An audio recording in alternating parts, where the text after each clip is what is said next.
სიტყვებს ყველა ჩვენთაგანი ხვდებით და თითოეული ჩვენთაგანი მივიდივართ იქამდე, რომ მაცხოვარების აღიარება არა მხოლოდ და მხოლოდ გარეგნული ქრისტიანობით უნდა შემოიფარგლებოდეს, არამედ თითოეული ჩვენთაგანისთვის მართლმადიდებელი ქრისტიანისთვის მისი ცნებების დაცვით, მისი იმ ესე ვთქვათ დანატოვარის დაცვით, რაც მაცხოვარმა ჩვენ დაგვიბარა, რაც მამა ღმერთის მცნებანი ძებგან მუქცა და როგორც ჩვენ ერთი კვირის უკან ვიზეიმით სულხმოფენობის დღესასწაული, ისე სულმა ჭეშმარიტებისა მანუსული წმინდის მადლმა დაამტკიცა იგი ყოველივე, რასაც ესე ვთქვათ მამა გვაძლევდა ჩვენ ძის ხელით. ასე რომ თითოეული ჩვენთაგანი რა თქმა უნდა ვალდებულია, რომ უფლის წინაშე არა მარტო ჩვენი აღსარებით, არა მარტო წმინდა ზიარებით, არამედ როგორც მე ხშირად მოგახსენებ ჩვენი ქრისტიანული მორალი, რომ უნდა ვაკეთებდეთ თითოეული ჩვენთაგანი და ვიგმოდეთ, იმიტომ რომ ბევრჯერ ვიგმობთ თქვენთვის არც რამე ღირს იმათ, რომ ვიღაცამ რაღაცის ფონზე, რაღაცის გამო, ანუ მერთვა ყველა დაგვიფაროს არ აღიაროს ქრისტეს სახელი, არ აღიაროს ყოვლადწმინდა სამების სახელი. ეს რაც არ უნდა იყოს მატერიალური, გინდ ვინმე ესე ვთქვათ მტრის წინაშე, ან თუნდაც მოქნეული ხმალის წინაშე, იმიტომ რომ ჩვენ ვიცით ჩვენი წინაპრები როგორი ფასად იცავდნენ მართლმადიდებლობას, ჭეშმარიტ ქრისტიანობას, ჭეშმარიტ სარწმუნოებას, იმიტომ რომ არ უშინდებოდნენ ისინი არავითარ ესე ვთქვათ იმ ბოროტებას, რომელიც მართლმადიდებლობის წინაშე იყო, ვითაც ესეთი კედელი აღმართული. ასე რომ აქაც გვაფრთხილებს მაცხოვარი, რომ თუ რამის გამო ჩვენ ვიუკადრისებთ ან რომელიმე ჩვენთაგანი არ ვაღიარებთ მას, არც ის აღიარებს ჩვენს ადამიანობას, არ ჩვენ გვაღიარებს მამის წინაშე და თუ კიდე ჩვენ არ ვიქნებით ნაღიარები მამის წინაშე, ანუ თითოეულმა ჩვენთაგანმა უნდა ჩავთვალოთ, რომ სათასასწრებელი ჩვენგან შორს არის, შორს კი არა ფიზიკურად მიუწვდომელი იქნება. მაცხოვარი გვეუბნება ჩვენ, რომ რომელსაც უყვარსო დედა, ან მამა, ან ძმა, ან და, ან შვილი, ან ცოლი, ან ქმარი, უფრო ის ჩემსაო, იგი არ არისო ჩემ და ღირსო. ეხლა ალბათ ყველა ჩვენთაგანი დავფიქრებით იმაზე, რომ რა თქმა უნდა მაცხოვარი მას არ გვეუბნება, რომ თითოეული ჩვენთაგანი ესე ვთქვათ უყოვარების აღქმა დაგვიწყოთ, როგორც ამას ბევრი მონაზვნები აკეთებენ, ხო? ხვდებით ამას. ანუ ბევრი მონაზვნები დებენ უყოვარების აღქმას, რომ ისინი არაფერს არასდროს არ მოიხვეჭენ და თუ რამეს შექმნიან თავიანთ ცხოვრებაში, ლოცვით, ხელსაქმით, მარხვით და იმ კეთილი საქმეებით, ანუ აი იმ ფორმით წარდგებიან უფლის წინაშე. თუნდაც ჩვენ ერთი მონაზონი დედაო ჩვენ აგვყავს და ესწრება დღევანდელ ჩვენ ესე ვთქვათ წირვას და შემდგომში ქადაგებას. ეს არის ის აღქმა, რომელსაც დებს ადამიანი, რომელიც ემზადება ბერობისთვის ან მონაზნობისთვის, მაგრამ ხშირად ვთქვია ჩემთვის, რომ მამაო, ამოკითხო ფრაზებში, რომ თუ ყველაფერი მივატოვე, თუ ქონება ცხოვრება გავყიდეთ, ანუ ყველა მონასტერში უნდა წავიდეთ, რა თქმა უნდა, ყველა მონასტერში ვერ წავალ და თუ თქვენ დაუკვირდებით მისი უწმინდესობა ხშირად აკეთებს აქცენტს იმაზე, რომ უნდა თხოვდებოდნენ, უნდა ქორწინდებოდნენ, უნდა ოჯახები, წმინდა ოჯახები იქნებოდეს და უნდა მრავლდებოდეს ერი. მაშასადამე აქ არის ლაპარაკი იმაზე, რომ შორს არ წავიდეთ, რომ თუ თვითონ ჩვენთაგან დედა, ან მამა, ან შვილი, ან ქმარი, ან მნიშვნელობა არ აქვს, დედმამიშვილი უფრო მეტად გვეყარება ვიდრე მაცხოვარი, მაშინ მე ვსვამ ესეთ კითხვას, რომ ის დედაც და ის მამა, ძმაც და და, ქმარიც და ცოლი, ვისგან არის გოძებული? ანუ ვისგან არის გოძებული? როცა შექმნა ადამიანი, ანუ ადამი და მას მისცა თავისი ნეკლისგან ევა, ხო ყოის თავის სწორად, ანუ ესე ვთქვათ, მისცა მას თქვენ ხართ უწოდა ერთ ხორცს. მაშასადამე თვითოული დედას და მამაც, შვილიც და ასულიც და ძეც, დედმამიშვილიც, ანუ ყოველივე ჩვენ უფლისგან მოგვეცემა. ვიბადებით ხდება ის დედმამიშვილები ან დედმამა, მაგრამ როგორც ყველა ჩვენთაგანი უფალმა შექმნა.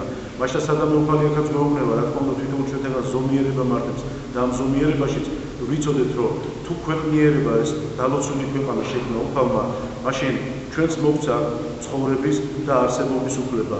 მაშასადამე უნდა გვიყვარდეთ ჯერ ქვეყნიერების შემოქმედი, რომელმაც მოგცა ყოველი ხილული და ეს ცადა დედამიწა და რა თქმა უნდა, მერე სხვა ყველა დანარჩენი.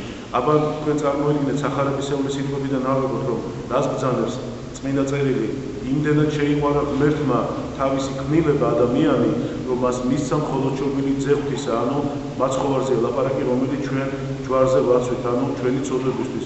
მაშასადამე ადამიანის ამ ქვეყანაზე მოსვლა ეს არ იყო რაღაც სხვა რამ, რაც არა და უფლის კეთილი განგებულება, მისი კეთილი ნება, რომ ამ დედამიწაზე ყოფილიყო ადამიანი ბატონი და პატრონი და ანუ მას მსახურებდა ყოველი დანარჩენი ის ქმნილება, რაც შექმნა უფალმა, ის ცხოველი, ის თევზნი და ასე შემდეგ და ასე შემდეგ. შორს რო არ წავიდე, მე ამის თქმა მინდოდა, რომ არ გვექუქება ჩვენ ის შვილიც, რომელიც ჩვენთვის ყველაფერია, ზედამთხოვარი რომ ამოდის მათზე, ის შვილები, რომლებსაც ხშირად ჩვენ, ანუ ესე ვთქვათ, გვინდა რომ საუკეთესო იყო ყველაზე, ისიც ხშირად გვავიწყდება, რომ რა თქმა უნდა ჩვენი ხორცის ნაწილია, მაგრამ უფლისგან არის და უფალმა თუ არ ინება, არაფერი ხდება ამ ქვეყანაზე. მაშა სადამე მოგვეცემა ის შვილები ჩვენ უფლისაგან, ასე რომ არც ერთ ადამიანს არ უნდა ჰქონდეს ეგოისტური მდგომარეობა და რა თქმა უნდა უფალზე წინ არავის არ უნდა მაყენებდეს.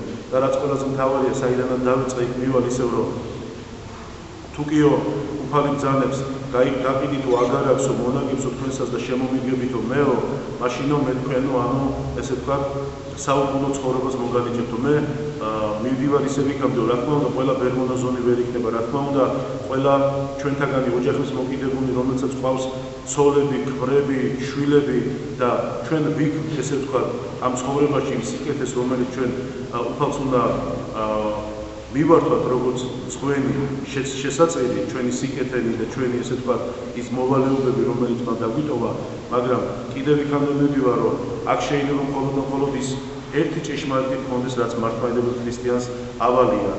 განვიკითხოთ ობოლ და ქვრივი, განკითხოს მე სხვა ქვრივი ძახი, ანუ დავეხმაროთ ჩვენი ქრისტიანული მორალი, ჩვენი მართლმადიდებლური მორალი, ათიმცნება თითოეულმა ჩვენთაგანმა დავიცვათ. ის რომ გვიყვარდეს ერთმანეთი, იმიტომ რომ თვითუფალია სიყვარული და დაგვიტოვა ეს მცნება, მორჩილება, თავმდაბლობა, ეს ყოველივე ხო ჩვენი გასაკეთებელი, ამას ხო ვერავინ გააკეთებ ჩვენს გარეშე. ასე რომ ამიტომ გვეუბნება უფალი, რომ ის ყოველივე, რასაც დაუტევეთ იმ ამაურებას და შეუდგებით მის მცნებებს, მაშინო თითოეული თქვენთაგანიო იქნება ღირსი, ჩემ გვერდში მარჯვენი დგომისაო. მაშინ პეტრე ეუბნება, აი უფალო, ჩვენ დაუტევეთ ყოველი მონაგები, დედა, მამა, შვილი, ცოლი, დედმამიშვილი და შემოგიდეთი ჩვენ და რაი ჩვენ და სარგებელია. და მაშინ ეუბნება მაცხოვარი, რომ ყოველივე ეს თუ დაითმინეთ ჩემი გამო, ყოველივე ეს თუ დატოვეთ თქვენცო მოგეცემათო, ანუ ხელმწიფება, როცა მე დავჯდებიო მარჯვენით მამისა ჩემისა და განვიკითხავ ყოველთა ცოცხალთა და მკვდართა, ეს სიტყვები კარგად გესმით, ხო? თვითოულმა ადამიანმა უნდა გაიაროს ის განკითხვა, ანუ მეორედ მოსვლისას, თითოეული ადამიანი წარდგება უფლის წინაშე თავისი ცოდებით თუ მადლით. ამიტომ უფალი გვეუბნება, ზუსტად მან რომ მაცხოვარი ეუბნება თავის მოციქულებსო, 12-ვე ტომსო თქვენ განიკითხავთ, ანუ ჩვენ ვიცით 12 მოციქულია, 12 ტომი ზოდიაქიდან მოდის და შესაბამისად თვითონ მათგანს მისცა ხელმწიფება 12 მოციქულების ნაკვალებზე დგას ეს დალოცვილი დედა ეკლესიები. იცით რომ სადაც კი მოციქულები ჩადიოდნენ, გადაგებდნენ, რა თქმა უნდა ყველა მოციქული გარდა იოანე ღვთისმეტყველისა, პატარა მოციქულისა, ყველა აწამეს და ასე მოკლეს. ეს მხოლოდ და მხოლოდ ბოლო ეს პატარა მოციქული თავისი სიკვდილით გარდაიცვალა. ამიტომ სადაც კი ფაქტი დადგეს, იქ ჩამოყალიბდა ერთი კათოლიკე სამოციქულო ეკლესია, სადაც ჩვენ ვგევართ და ჩვენ ცოდებს აღვარებთ. მარტო ცოდებს არა, არამედ თითოეული ჩვენთაგანი ვივსებით მადლით, თითოეული ჩვენთაგანი ვივსებით სიყვარული და აი ეს სიყვარული მე მგონი უფრო უნდა გავდევდეს უფრო ძალიან ფართო მასშტაბებზე. მაშა სადამე უფალი ეუბნება, რომ სასყიდელი თქვენი დიდი იქნება და რა თქმა უნდა იმ ცხოვრების სეულს ეუბნება, რომელიც იმ სათასასწრაფოში თითოეულ ადამიანს ელოდება, მით უმეტეს ჩვენ, როცა ლოცვით ვევედრებით 12 მოციქულს, რომ თითოეულმა მათგანმა მოციქულებმა როგორც მათ იღვაწეს, ჩვენც მოგწევს ოდნავ მაინც ღვაწლი, ის ღვაწლი, რომ მშვიდობით აღოსრულებდეთ უფლის მცნებებს და უფალი ბოლოს ბრძანებს, რომ ვისაც უნდოდესო ამ თავის ქადაგებაში, ვისაც უნდოდესო პირველობა, ისე იგი უკანასკნელი იყოსო და ვისაც უნდოდეს ვინც ბოლო იყოს, იგი პირველი იყოსო. ეს ჩვენ მე მგონი გვაძლევს იმის ფიქრის უნარს და საშუალებას, რომ თითოეული ჩვენთაგანი დავფიქრდეთ, თუ რა შეიძლება ამ პარტამენტით, რომელიც ყველა ცოდვის დედაა, თუ რა შეიძლება ქედმაღლობით, თუ რა შეიძლება ზიზღით, თუ რა შეიძლება ადამიანთა მიუცემლობით, თუ რა შეიძლება ქვრივ ობლების არ მოკითხვით დაგვიმართოს თითოეულ ჩვენთაგანს. აბა მაშინ კითხვაზე მოგასწრეთ, რა არის ის იარაღი, რაც ადამიანს აცხონებს? თუ ეს არ გვექნება, მოწყალება, მაშინ ფუჭია ყოველი ჩვენი ის განაკეთები, რაცაც უნდა ვაკეთებდეთ, ასე რომ ყოველივე ჯაჭვური რეაქცია ერთმანეთზეა აღმული, სიყვარული, სიკეთე, მოთმინება, მორჩილება, თავმდაბლობა, ეს თუ აქედან ერთი მაინც არ გაგვაჩნია, ხო? მაშინ როგორც მოგახსენეთ, ყვილა ვიქთ ამ ქვეყანაზე და მერტო ყველა დაიხაროს ამ ფორმისგან, იმიტომ რომ თითოეული ადამიანი მაშინ განცერული იქნება ძალიან ცუდისთვის. დღევანდელი დღე, როცა მე დღეს მინდოდა ძალიან აი ქადაგების შემდეგ, როცა გავარჩიე მაცხოვრის ესე ვთქვათ ის დღევანდელი სახარება, იყოს ჩვენთვის ხელმისაწვდომი თითოეული ჩვენთაგანისთვის ყოველდღიური ცხოვრების წესი. არადა არც ისეთი ძნელია, რომ არ აღვასრულებდეთ აი ამ წესებს. მე მაინც ჩემი გულით გთხოვთ ყველას, რომ როცა თხოვნას დაინახავთ ქუჩაში, თქვენ მათხოვარს ეძახით და მე სიტყვა არ მიყვარს. როცა თხოვნას დაინახავთ ქუჩაში და გახსოვდეთ, რომ ვინც ითხოვსო, მას ეძლევა, ვინც აკაკუნებს, მას გაეღება. თქვენ ნუ დაიწყეთ იმის ახსნას, თუ ვის როგორ ქონდა ხელი გამოწვეული, ან ვინ როგორ ცხოვრობდა რა ფორმით, ის სახით მოგეწონა თუ არ მოგეწონა, ლამაზი იყო თუ მახინჯი იყო, თქვენ მიეცით თქვენი გასაკეთებელი, თქვენ გაიგეთ თქვენი გასაკეთებელი. იმას ნუ დაუწყეთ ყურებას, ვინ ქართველი იყო, ვინ არაქართველი იყო, თხოვნელი უფლის სახით მოდის, ესე ვთქვათ, უпроსტად თხოვნელი სახით მოდის და თითოეული ჩვენთაგანი აი ზუსტად იქ გამოიცდება, როგორი მიმცემლები ვართ ჩვენ იმ ვინც ითხოვა, როგორი გამღებები ვართ, ვინც აკაკუნა, ასე რომ თუ ესეც არ შეგვიძლია, მაშინ კიდევ ვიძახით, მაშინ მიხარით, თქვენ მიხარით მართლმადიდებელი ადამიანის ფუნქცია, რას უნდა აღასრულებდეს და რას უნდა აკეთებდეს ის. დღევანდელ დღეს ძალიან მინდა რამოდენიმე საპატრიარქოს უწყებაშია დაბეჭდილი და თქვენ როგორც ვატყობ ხოლმე არ გითხულობთ ესეთ რაღაცებს, იმიტომ რომ ძალიან ბევრი თემებია, რომელიც შეიძლება ადამიანმა მოიძიო. ჩვენ წინა შაბათს ვიზეიმეთ სულის შაბათი, ესე ვთქვათ, მიცვალებულებისთვის აღვასრულეთ შეკვეთილი წირვა, გადავიხადეთ დიდი პანაშვიდი, მეორე დღეს იყო სულთმოფენობა და რა თქმა უნდა, აქ მიცვალებულთა მოხსენებისთვისა და თურნებას მომცეთ მე წაგიკითხავთ თქვენ ორიოდე ესე ვთქვათ აბზაცს. ათონის წმინდა მთის ერთ სქემ მონაზულ ბევრს მამა სერაფიმეს ხილვა ჰქონდა ორი ანგელოს ჯოჯოხეთიდან ადამიანის სული როგორ ამოყავდათ. ვიდრე სულ შეეხებოდნენ, იგი თხემიდან ტერფამდე ნახშირებით შავი იყო, შეგორგილი იყო, ამას ცოდვილ ადამიანის სულზეა ლაპარაკი. მაგრამ როგორც კი მას ანგელოსნი მიუახლოვდნენ, ხუნდები შეეხსნა, სპეტაკის ამოსეთი ჩააცვეს და მისი სიშავეც იმ წამსვე გაქრაო და ნათლის ანგელოს მიემსგავსა. ანგელოზებმა ბერს აუხსნეს, რომ მათ ჯოჯოხეთიდან ცოდვილი სული ამოიყვანეს. ღმერთმა მას ცოდვების გამო ჯოჯოხეთში ტანჯვა მიუსწრო, მაგრამ შემდეგ მშობლების დაუღალავი ლოცვით თქვენ იცით, რომ დედას როგორი ძალა მის ლოცვას.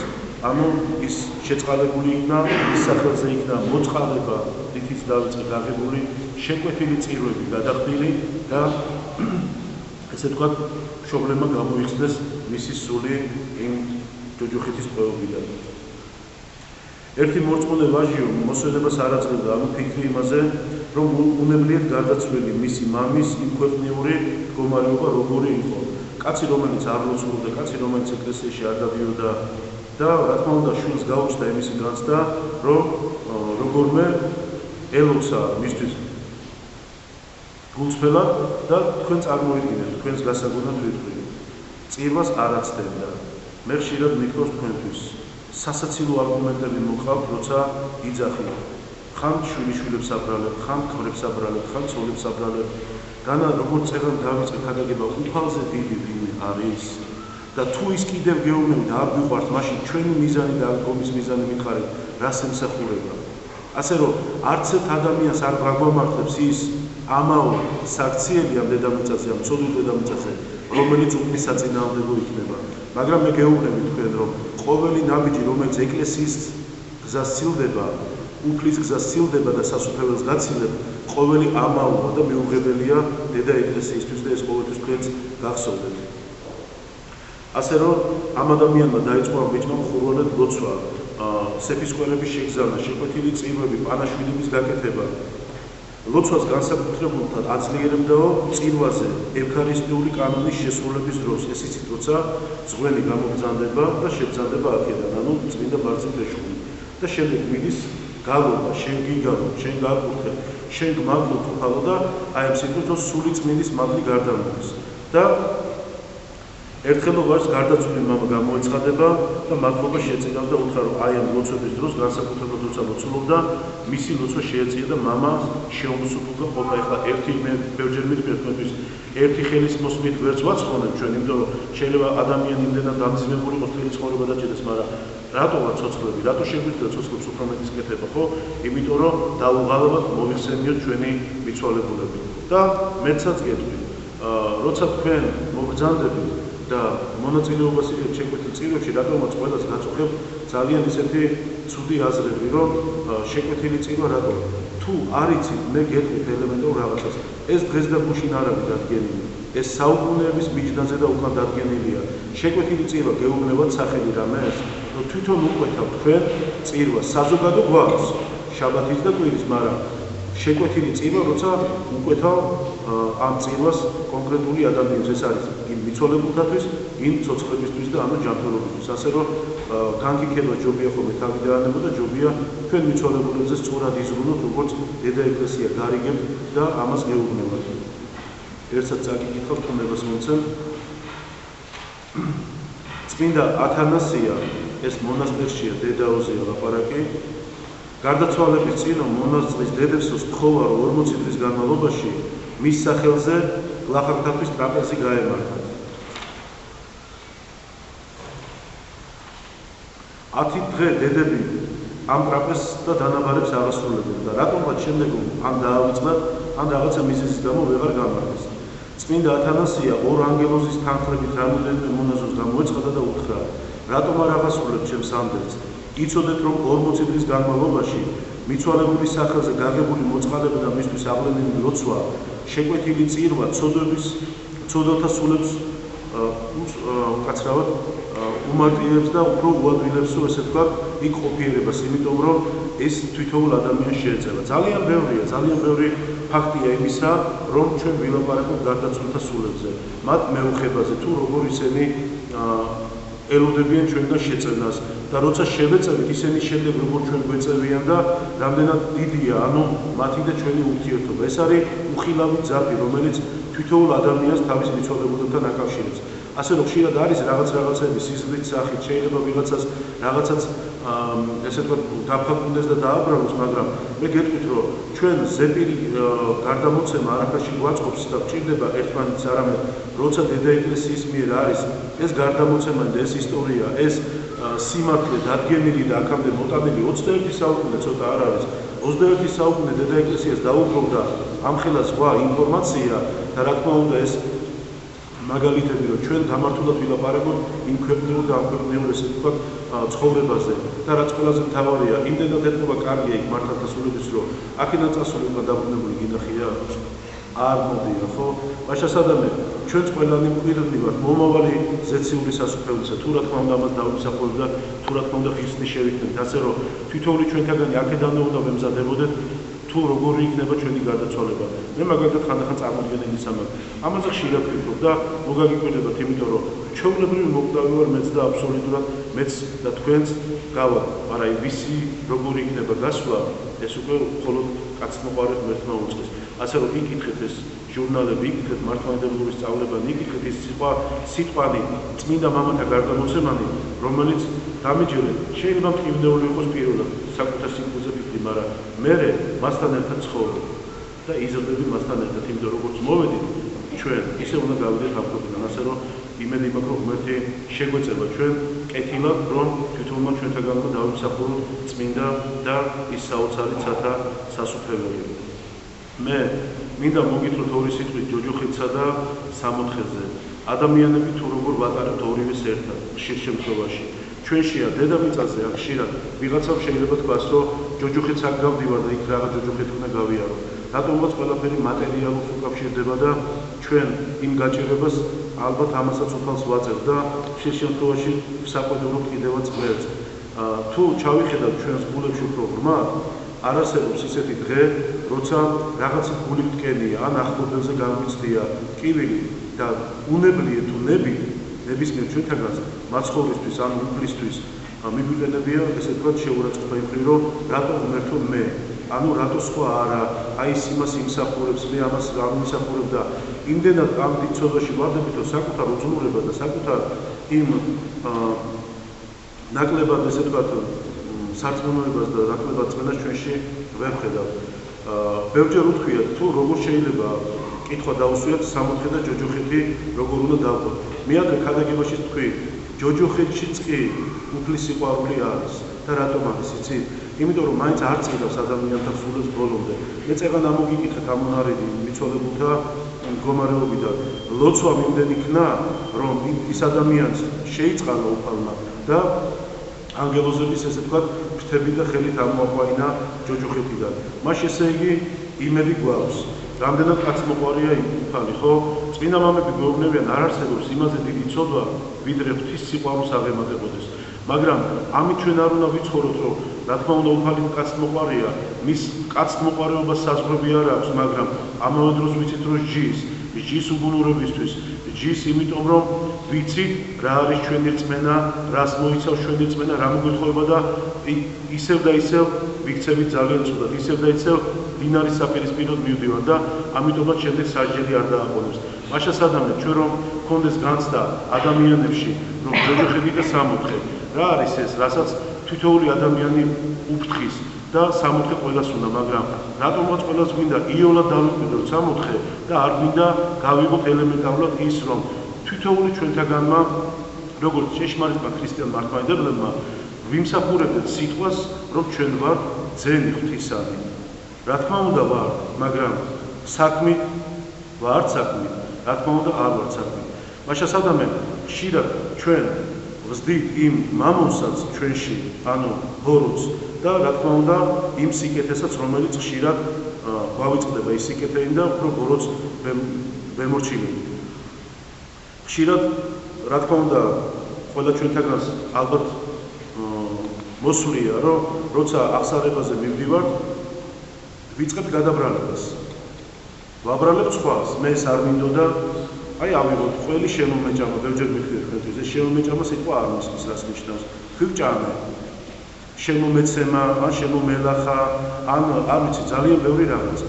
აქაც კი აღსარებაში ჩვენ გაუბრივართ იმ ჩვენს მოვალეობას, რომ კი არ შემომეჭამა, კი არ შემომელანძღა, არამედ შევჭამი, გავლანძღე და ჩვენ თავზე ავიღოთ ის ცოდვები, რომელიც ჩვენვე გავაკეთეთ. ხშირად რა თქმა უნდა მე არ მინდოდა ვიძახით და ვაბრალებ ბოროტს. მე ხშირად მithქვი, ის ბოროტია, ის მისთვის არის მოსული, რომ თითოეული ჩვენთაგანი აცნობს, მაგრამ ჩვენზეა დამოკიდებული, აი ბოროტ ჩვენ შეუშვებ ჩვენში, თუ არ შეუშვებ.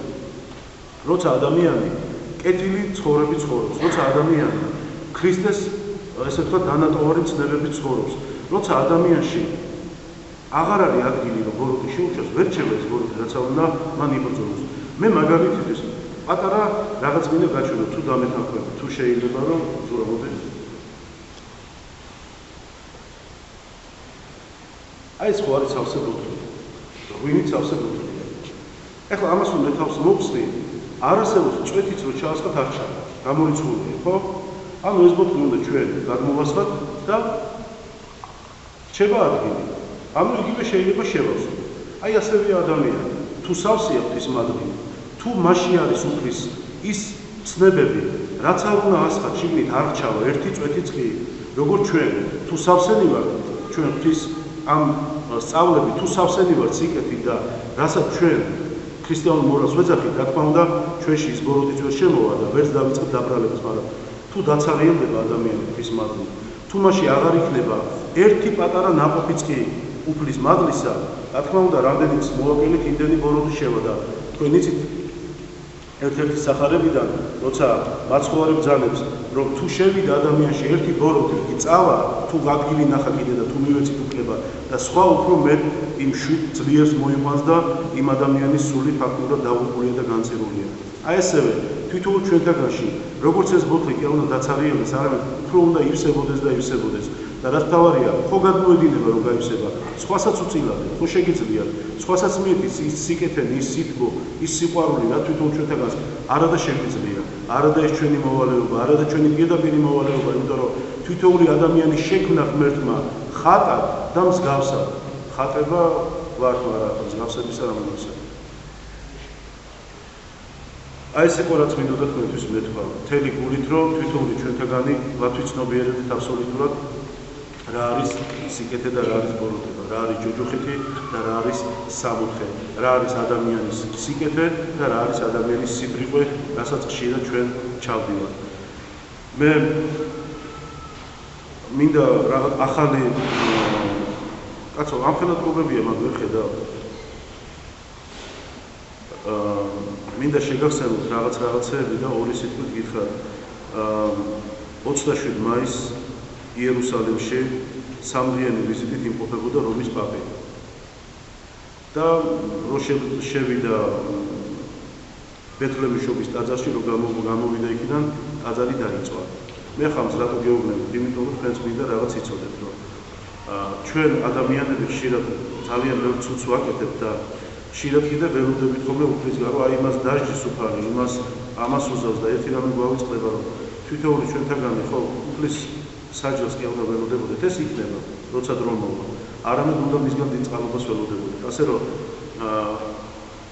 ამას წინათ გავიგე, როცა ვითომ იმედის ფესტივალი უნდა ყოფილიყო და სინამდვილეში ის 50-იანთა შეკრების ადგილი უნდა ყოფილიყო, სპორტის სასახლეც დაიწვა.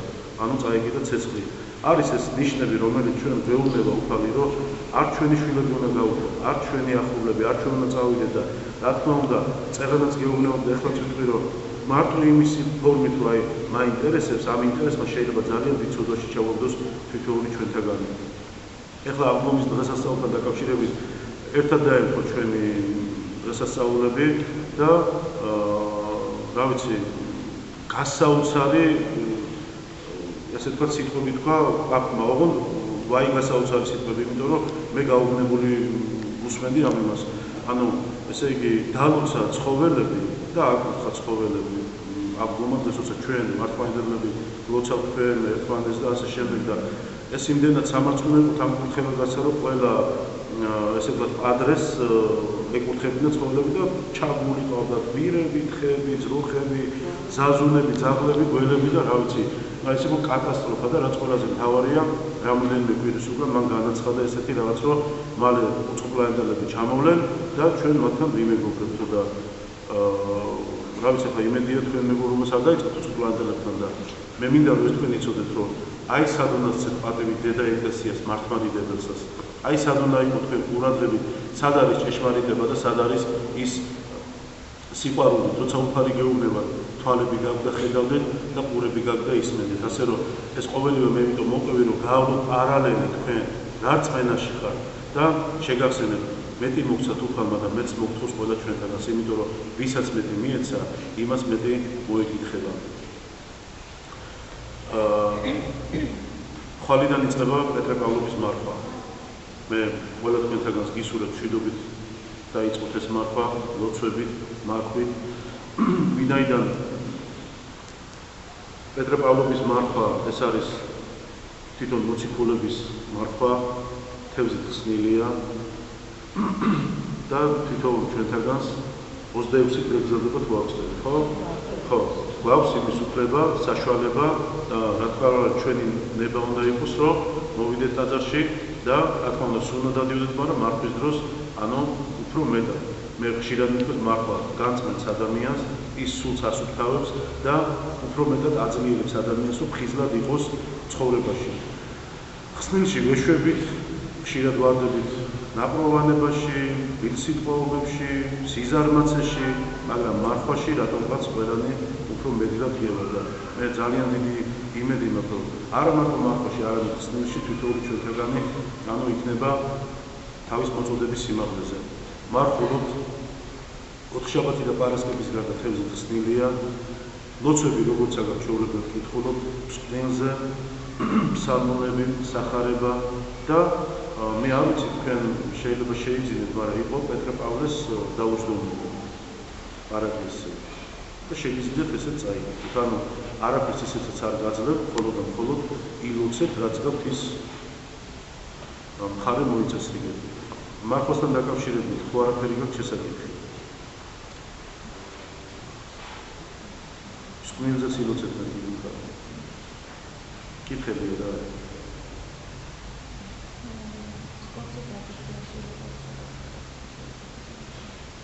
მაგაზე საკითხია ხარ.